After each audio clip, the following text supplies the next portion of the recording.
Baba, ana kitabda oxuyursan? Baba, denəndə nə oxuyursan? Mən balam, fikirliydim, ona görə eşitmədim səni. Nə haqqındadır kitab? Azərbaycanın igid oğullarından biri haqqındadır. Kimdir o? Adı nədir? Şəhid olub? O iki müharibənin ikisində də vuruşan komandir Muxtar Həşimovdur. Şükür olsun Allaha ki sağdır. Amma bir neçə dəfə ağır yaralanıb. Baba, qazidir? Həm qazidir, həm də müəllim. Əsas odur ki, Azərbaycanın igid oğlanlarından biridir.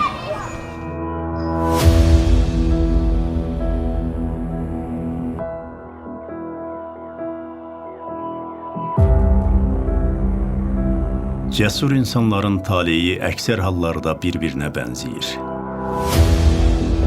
Ancaq bizim qəhrəmanımızın həyatı eyni zamanda bir çox özəlliklərlə də zəngindir. Qarabağ qazisi, ehtiyatda olan mayor Muxtar Müəllim Həşimov 25 sentyabr 1956-cı ildə müqəddəs bir məkanda, Laçın rayonunun övliyaların və dahilərin dünyaya göz açdığı Cicimli kəndində anadan olub.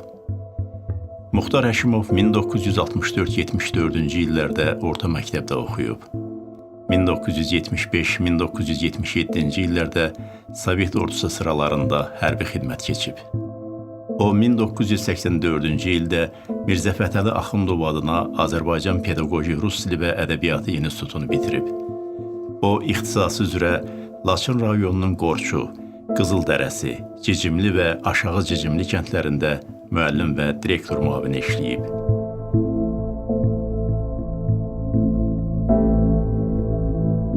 Mənim oğlum Muxtar çox yaxşı övladdır. Atanın, ananın qədrini bilən, ailəsinin qədrini bilən, vətənpərvər. Bax, belə övladdır mənim övladım. Muxtarın atası Muxtarı çox-çox istəyirdi. Özdəki Muxtarın babasının adını qoyulubdu Muxtara. Ona görə atası, onun atasının adını daşıdığına görə çox istəyirdi.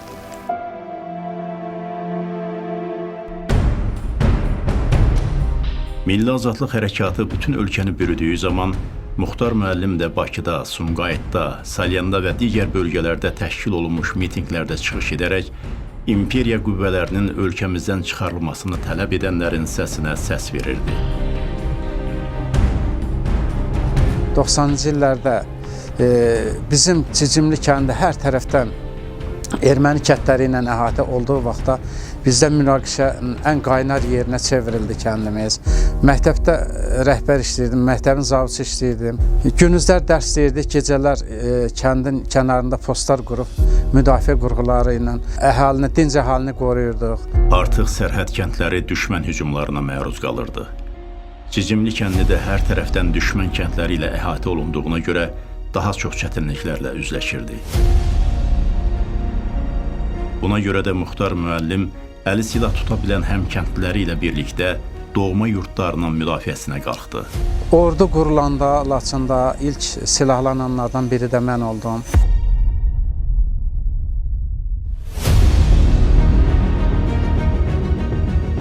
Ermənilər başladı torpaqlarımızı işğal eləməyə, kimi harda gördülər, öldürdülər. Belə-belə bizə əziyyət verdilər. Bunlar da bir qazarma düzəltdilər, özləri kəndin öz uşaqları ilə, bacıları da Muxtar.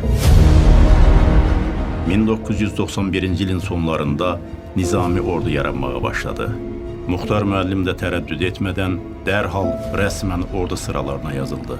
Laçın işğalından sonra ümumiyyətlə ən dinc peşəmi, müəllimlik peşəmi atdım və həmişəlik hərbiyə gəldim. Uzun illər Laçın, Qubadlı ərazisində, Ağdam, Füzuli, Cəbrayıl ərazisində çoxlu döyüşlərdə iştirak elədim. Təsadüfi deyil ki, sıravi əskərdən batalyon komandirinə qədər bir döyüş yolu keçdim. Bu ağır döyüşlər zamanı Muxtar Həşimov taqım komandiri, bölük komandiri, taborun qərargah rəisi və tabor komandiri əvəzi kimi çətin və şərəfli döyüş yolu keçdi. Mən artilleriya diviziyonunun komandiri idim. Həşimov Muxtarla 1992-ci ilin may ayında radio əlaqə vasitəsilə tanış olmuşam. Biz bir ay bir-birimizlə əlaqə saxladıq, amma üzdən bir-birimizi tanımırdıq. Döyüşlər zamanı Muxtar müəllimin topçularla qurduğu düzgün əlaqə nəticəsində düşmən ağır itkilər verdi. Laçın rayonunun Səfiyən kəndi uğrunda gedən döyüşlərdən bir gün qabaq Muxtar Həşimov mənim yanıma 2 dənə razvedkanın komandirin, bir dənə də tank Vuyrotan komandirin Musayev Tofiqlə Zabbarov Valihi göndərdi mənim yanıma. Onlar hansı istiqamətdən keçəcək hissəni mənə göstərib və düşmənin harda yerləşdiklərini dedilər. Biz ora artilleriya hazırlığı elədik. Artilleriya hazırlığından sonra Muxtar Həşimovun batalyonu hücumuna keçdi ora. Orada 80 nəfərdən çox erməni xüsusi təyinatlısı məhv edilmişdir. Bu müddət ərzində o öz döyüşçüləri ilə birlikdə düşmənə ağır zərbələr vuraraq onların çoxlu sayda canlı qüvvəsini, zirehli texnikasını məhv etdi və bəzilərini ələ keçirtdi. Mən orada briqada komandiri olduğum müddətdə 10 dənə tank ələ keçirtdik. 8-i Muxtar müəllimin batalyonu hərəkət edən istiqaməti. Onun 4-ü salamat idi. Minamyot, 120'li 2 dənə minamyot, 4 dənə top, 4 dənə piyada döyüş maşını. O olan istiqamətdə bizdə həmişə uğur olurdu. Xeyli hərbi sursat əldə eləmişdi həmin batalyon. Əlbəttə ki, bütün bunlar Muxtar Həşimovun rəhbərliyi ilə həyata keçmişdi. Mən 1992-ci il dekabrın 22-sində Müdafiə Nazirliyindən Qubadlı rayonuna ezam olundum. 706 sayılı hərbi hissənin taboru Səfyan və Türklər kəndini düşmənlərdən azad ediblər. Hərbi hissənin komandiri polkovnik Rasim Muxtarovla bərabər biz Səfyan Türklər kəndinə getdik və orada o döyüşlərdə iştirak edən taborun komandiri mayor Muxtar Həşimovla mən tanış oldum. Olduqca səmimi, mehriban, çox vətənpərvər bir insan idi Muxtar Həşimov. Düşməndən qənimət kimi ələ keçirilən texnikalarla bizi tanış etdi. Mən vur düşməndən qisas almağa. Düşmənə sarsıdıcı zərbə yendirdik və buna görə onlarda matəm elan elədilər. Düşmən hesab eləyirdi ki, məlumat verirdi ki, Azərbaycan ordusu xüsusi təyinatları yığıb bizim üstümüzə gəlib bu cürə bizə zərbələr yendirmişdi. Amma həmin xüsusi təyinatlı dediklərinin komandiri bir kənd müəllimi idim, mən idim. Döyüşçülərim də könüllü döyüşçülər idi. Amma nəticəmiz çox nəhəng olmuşdu, qeyri-adi olmuşdu. Başına öz kətlərindən, öz qonşu kətlərdən o cicilməyə, köməyə gələnlərin hamısını o komandanlar eləyirdi. Harda ki bir qaynar xətt olurdu, qaynar nöqtə olurdu, Muxtar Həşimov orada görmək olurdu. Muxtar Həşimovun döyüş xidmətlərini nəzərə alaraq, ordu rəhbərliyi bölgədə xüsusi təyinatlı xəndək taborunu yaradaraq onu komandir təyin etdi. Bura Qubadlı rayonunun Xəndək kəndidir. Mənim hücum batalyonum bu ərazidə yerləşirdi. Burada çox cəsur döyüşçülər yetişirdi. Təsadüfi deyil ki, ərazidə yeganə şturmanboy batalyon, hücum batalyonu bax buradaydı. Ağdamdan, Füzulidən, Zəngilandan tutmuş ərazilərdə hər yerə köməyimiz dəyirdi.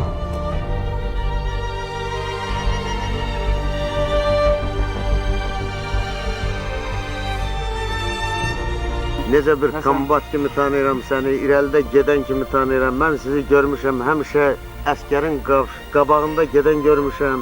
Qoy xalq da bilsin ki, bax, fəxr eləsin səni kimi da oğullarla. Məqsədim odur ki, və istəyərdim ki, bütün zabitlərimizin də belə məqsədi olsun ki, ancaq yeni ordumuzun yetişməsinə çalışsınlar, tərbiyə eləsinlər. Bəli. Çox təəssüflər olsun ki, xəyanət nəticəsində, vahid komandanlığın olmaması nəticəsində, silah sursatımızın kifayət qədər olmaması, ixtisaslı hərbi kadrlarımızın olmaması nəticəsində torpaqlarımız işğal olundu. Xüsusilə Laçın və Şuşanın işğalı Azərbaycanın çox ağır faciəsi oldu. Mənfur düşmənlərimizin qara qapı adlandırdığı Laçın rayonunun işğalından sonra 1 il 4 ay ərzində bölgədə qalaraq mübarizə aparan Muxtar müəllimin döyüşçüləri Qubadlı, Zəngilan, Cəbrayıl rayonlarının müdafiəsi üçün əvəzsiz xidmətlər göstərdi. Ağdam, Cəbrayıl və Zəngilan rayonlarına da köməyə gedirdi. Həmin döyüşlər zamanı Muxtar müəllim 3 dəfə yaralandı. 3 dəfə yaralandım, müalicə olundum, bir də qayıtdım. Təəssüflər olsun ki, torpaqlarımızı azad edə bilmədik. Baba, axı Muxtar Həşimov müəllimi idi. Necə oldu komandir oldu? Muxtar Həşimov çox sevilən müəllim olub. Mənfur qonşularımız torpaqlarımızı işğal eləyəndə Muxtar müəllim qələmi qoydu yerə, sarıldı silaha. Beləcə də onun həyat yolu ordu ilə birləşdi. Mənim üçün böyük fəxr idi ki, mənim müəllimim bir zonada döyüşür, mən özüm bir zonada. Bu mənim üçün böyük fəxr idi. Və bu günləri mənim bu vəzifədə, bu rütbədə olmağıma müəllimlərimin düzdür. Təbii ki, hamısının öz yeri var, amma Muxtar müəllimin özəl yeri oldu ki, onun sayəsində mən bu günlərim hərbin sirlərini bilirəm, özümə aid və bu rütbəyə, bu vəzifəyə nail olmuşam. Muxtar müəllim mənim komandirim olub. Mənim yaralı vaxtda döyüş bölgəsindən çıxarmasında müstəsna rol olub. Öz şücaəti ilə, öz başının dəstəsi ilə məni yaralı vəziyyətdə düşmənin əlindən almışdır. Komandirlərim çox olub, amma axırda komandir kimi konkretni qəbul elədiyim insan Həşimov Muxtar olub. Mən Laçın Qubadlı ərazisində döyüşən momentdə orada xüsusi təyinat hücum batalyonunda döyüşürdüm. Bizim batalyon komandirimiz idi. Muxtar müəllim tələbkar idi, ciddi idi. Amma Muxtar müəllim tək komandir deyil, həm də böyük qardaşımız idi. Muxtar müəllim bizi döyüşə aparanda, bizlə döyüşə gedirdi, özü də qabaqda. Atəşkəs dövründə də Muxtar müəllim hərbi hissənin ideoloji rəhbəri kimi şəxsi heyətin döyüş əzminin, vətənpərvərlik ruhunun yüksəldilməsi üçün əvəzsiz xidmətlər göstərdi. Hərbiçilər atanızın yaralıdır deyəndə biz sevinirdik ki, biz atamızı görəcəyik. 3-4 dəfə atamın yanına ziyarətə getmişik hospitalda və çox maraqlı oldu ki, biz onda düşürük ki, sağalıb, yəni Bakıya qayıdar. Ancaq bir də baxır ki, atamız elə sağalıb oradan da təzədən müharibəyə gedirdi. Biz onu o zamanlar anlayamırdıq. Yəni bir insan, bir ailə başçısı ailəsini və bütün çevrəsini və rahatlığını qurban verərək döyüş bölgəsinə gedirsə və aylarla ailəsini, övladlarının üzünü görmürsə və bu Muxtar müəllim də elə bir şəxsdir ki, övladı üçün canını verər. Yəni bizi hədsiz dərəcədə çox istəyirdi. Müharibə olmayana qədər zamanın böyük hissəsini bizlə keçirən bir şəxs birdən-birə tam fərqli bir insana çevrildi. Digər qonşular uşaqları ilə oynayanda, valideynlər burada olanda, o müharibə dövründə biz evdə üzüntü görəndə anamız deyirdi, atanız vətən üçün gedib və həmişə atamızı o getdiyi əməlin gözümüzdə böyüdürdü. Yenə də biz uşaq olduğumuza görə, hisslərimizə qapıldığımıza görə biz onu indiki qədər dərk etmirdik. Atamın müharibədə olduğu vaxt həyatımın ən iki çətin dönəminə təsadüf etdi. Bunlardan birinci Qarabağ müharibəsində qardaşımla mən az yaşlı idik. Hər gün televizorda şəhid siyahılarının içərisində atamın adını eşitmək qorxusu bizi çox incidirdi. Mən döyüşlərə atılanda təbii ki, ailəm, valideynlərim hamısı narahat olurdular. Bu ölüm, itim, məhrumiyyət deməkdir. Ancaq buna baxmayaraq heç birisi nə anam, nə atam rəhmətlik, nə yoldaşım, nə qardaşlarım qəti surətdə mənə işlərimə mane olmurdular. Muxtar müəllim ehtiyata buraxıldıqdan sonra Bakı şəhərində pedaqoji fəaliyyətini davam etdirməyə başladı. Onun Cəmşid Naxçıvanski adına hərbi liseydə, 261 saylı məktəb liseydə, 290 saylı tam orta məktəbdə, Bakı müəllimləri təkmilləşdirmə və yenidən hazırlanması institutunda çalışdığı müddətdə gənc nəslin hərbi vətənpərvərlik ruhunda tərbiyəsində böyük xidmətləri olub. Əlində istəyir süngər olsun, istəyir qələm. Bu insanın daxilində elə bir böyük vətən sevgisi var idi ki, o hamımızı heyrətə salırdı. Və onun o vətən sevgisi özü yaşamaqla bərabər o sevgini, o qarşısındakı o şagirdlərinə o vətən sevgisini elə bir heyrətamiz şəkildə qeyd etmişdi ki, inandırım sizi, bəlkə də həmin anda o uşaqları vətəni qorumağa səsləsəydilər, onlar əllərinə süngər alıb vətəni qorumağa gedərdilər. Muxtar Həşimov Azərbaycan Hərb Tarixi Muzeyinin rəis müavini işlədiyi müddətdə də özünün yüksək keyfiyyətlərini nümayiş etdirdi. Bu zaman Azərbaycan xalqının tarix boyu keçdiyi hərb səhnələrinə dair eksponatların qurulmasında və nümayiş olunmasına bilavasitə rəhbərlik edib. Bu hərbi xidmətlər, sonra pedaqoji fəaliyyətim, Bakı şəhərində xidmətimlə bağlı əlimdən gələni eləyirdim. Heç olmasa ürəyimin yanğısını ora qoyurdum ki, vətənsizlik, laçınsızlıq, Qarabağsızlıq məni məhv eləməsin. Komandir Həşimovun qəlbindəki Allah eşqi, vətən eşqi, insanlığa sonsuz məhəbbəti 2017-ci ildə onun uca Rəbbimizin izni ilə həcc ziyarətinə getməsinə səbəb oldu. Uzun illər döyüşlərdə qaldım. Dəfələrlə minalı sahələrdən keçdim, yaralandım, snayper gülləsi, qəlpə yaraları aldım, kontuziya aldım. Bütün bunları baxmayaraq, bunun hər biri və ümumiyyətlə yaralanmadığım bir çox döyüşlərdə Allah məni qorudu. Xeyli uğurlar qazandım. Bir kənd müəllimi üçün həqiqətən böyük uğurdu. Fikirləşdim, götür-qoy elədim ki, məni qoruyanın qarşısında öz borcumu verməliyəm və həcc ziyarətinə getdim. Müqəddəs Kəbədə birinci arzusu bu oldu. Ya Rəbbim, torpaqlarımızı yağı düşməndən azad etməkdə bizə yardımcı ol. Həmin döyüşlərdə mənim də iştirak etməyimə kömək elə. Peyğəmbər yurdunu ziyarət elədim. Həyatımın ən gözəl anlarını yaşadım. Və orada da müqəddəs məkanda, Kəbə qarşısında, Allahın evi qarşısında bir daha Allahdan təvəqqə elədim ki, yalvardım ki, ya Rəbbim, sən bizim vətənimizi özümüzə qaytar. Və bir daha təvəqqə elədim ki, mən istərdim ki, o yeni döyüşlərə özüm də atılım. Və şükürlər olsun ki, vətənimiz bugün azaddır və döyüşə mən də əli silahlı getdim. Muxtar müəllimin müqəddəs Kəbədə dilədiyi arzuları tezliklə həyata keçdi. Ali Baş Komandanımızın əmri ilə qoşunlarımız irəli atıldı.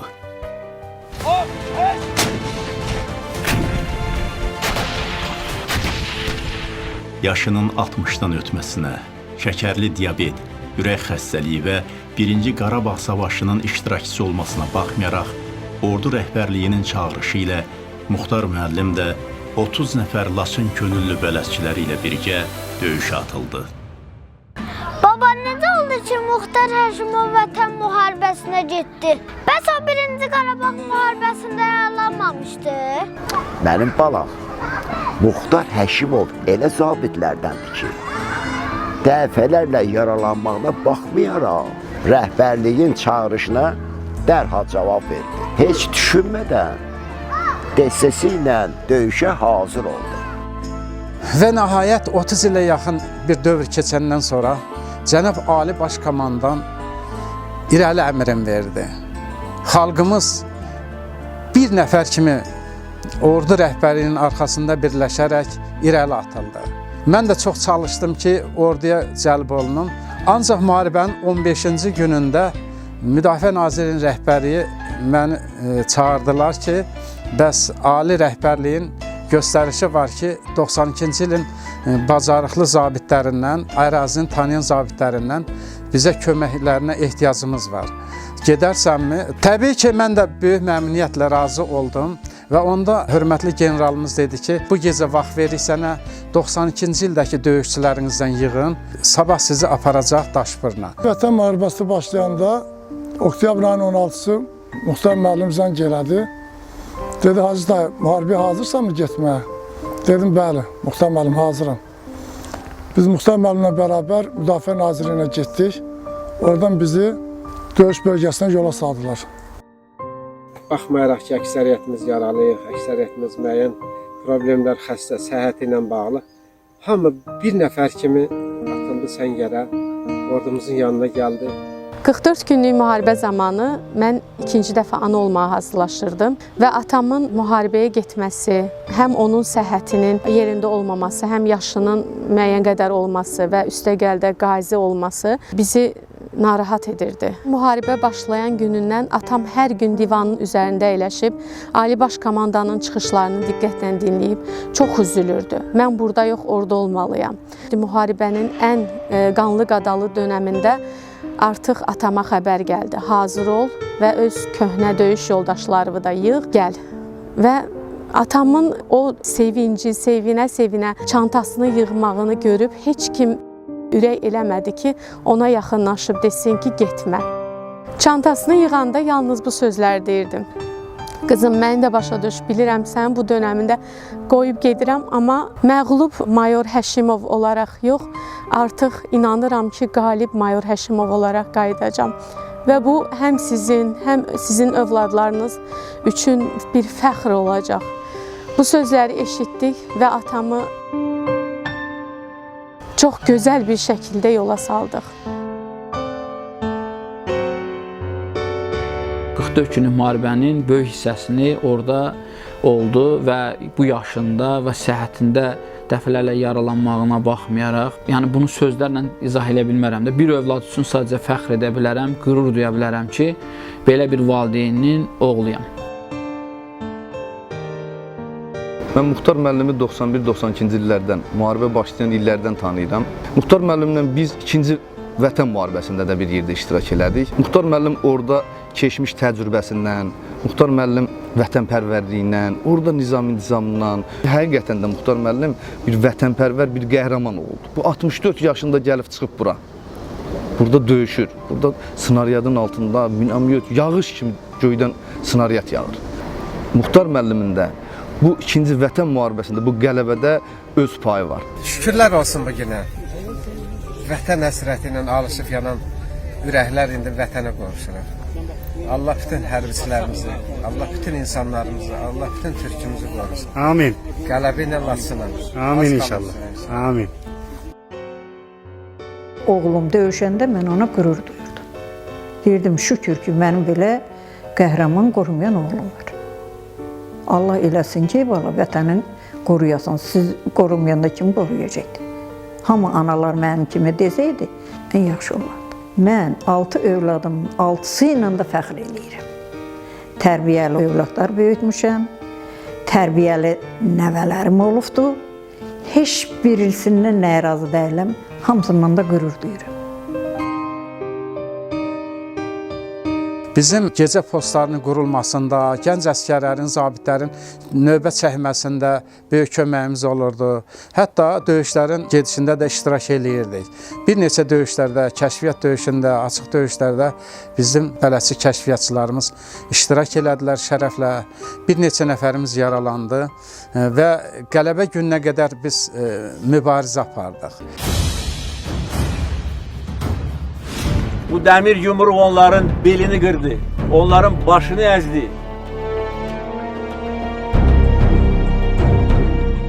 Deməli, Xəndək batalyonunun binası bax burada yerləşirdi, hücum batalyonunun. Bugün özümüz də həmin batalyonun qərargahını azad eləmişik və gedirik Güləvirt batalyonunun qərargahına inşallah. Allah canınızı sağ olsun komandir. Bütün şəhidlərimizə qəni-qəni rəhmət diləyirəm. Allah rəhmət eləyir. Qazilərimizə Allah kömək dursun. Yaralı əsgərlərimizə Allah şəfa versin.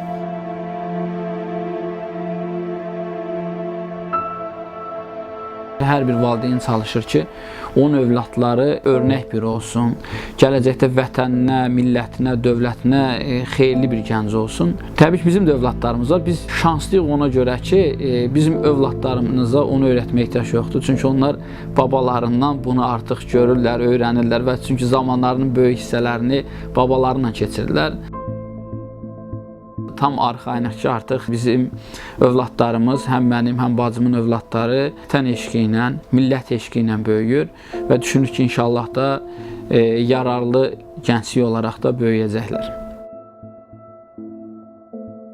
Mən inanıram ki, bu cür ordusu olan, bu cür vətən sevgisi olan millətlə biz hara qədər desən gedərik. Muxtar Həşimov 44 günlük müharibədə də iştirak edibdi. Orada da bir təcrübəli döyüşçü kimi, zabit kimi əlindən gələni edibdi. Əlbəttə onun artıq o yaşı uyğun olmasa da belə cəbhəyə can atırdı, döyüşlərə can atırdı. Onun qəlbi işğalda olan bizim o torpaqlarla vururdu. Ona görə də könüllü olaraq 44 günlük müharibədə də iştirak etdi. Əlindən gələni etdi ki, bizim ordumuz bu qələbəni təmin eləsin. Sizə bir dənə də sual vermək istəyirəm, sonuncu sual. Muxtar Həşimov kimdir? Muxtar Həşimov kimdir? Adi bir kənd müəllimidir, bir vətəndaşdır. Ancaq keçdiyim həyat yolu mənə daha çox, daxili aləmində tələb eləyir ki, Muxtar Həşimov bir hərbiçidir, bir döyüşçüdür. Mən özümü, baxmayaraq ki, sevib seçdiyim müəllimlik peşəsini öyrənmişəm, hardasa bir 20 ilə qədər müəllimlik sahəsində çalışmışam. Amma 15 il hərbiçi olmuşam. Bu 15 illik hərbiçi mənim canıma, qanıma hopubdur. Bu mənim qürur yerimdir, fəxr yerimdir. Muxtar Həşimov hərbiçidir. Baba, düşmənlərimiz yenə bizimlə müharibə edə bilər? Yox mənim balam. Nə qədər ki güclü, qudrətli ordumuz var, nə qədər ki Muxtar Həşimov kimi qəhrəman oğullarımız var, nəinki düşmənlərimiz, heç bir ölkə bizimlə müharibə eləməyə cəsarət eləməz, eləyə də bilməz. Gələcək nəsillərimizə mən ancaq bir döyüşçü kimi, bir müəllim kimi, bir ağsaqqal kimi onu tövsiyə eləyərdim ki, bu vətəni qorusunlar. Bu vətəni əmanət qoyub onlara gedirik. Qoy bu torpaqlara düşmən ayağını qoymasınlar, basılsın. Vətən əmanətdir. Dədə-babamızın, bütün ulu babalarımızın əmanətidir. Qoy Azərbaycan ölkəsi, qoy bir Türk ölkəsi əbədi yaşasın. Əskər, vətən əmanəti, yurd əmanəti. Əskər, ocaq əmanəti, od əmanəti. Əskər, vətən əmanəti, yurd əmanəti. Əskər, ocaq əmanəti, od əmanəti. Bizim 100 mindən çox onlar kimi igidlərimiz var və heç bir qüvvə bizi təhdid edə bilməz və istənilən müstəvidə biz döyüşə hazırıq. Döyüşlərdə bərkiyəcək son sözünü demək üçün haqq yolundan dönməyəcək, azadlığa yetmək üçün haqq yolundan dönməyəcək, azadlığa yetmək üçün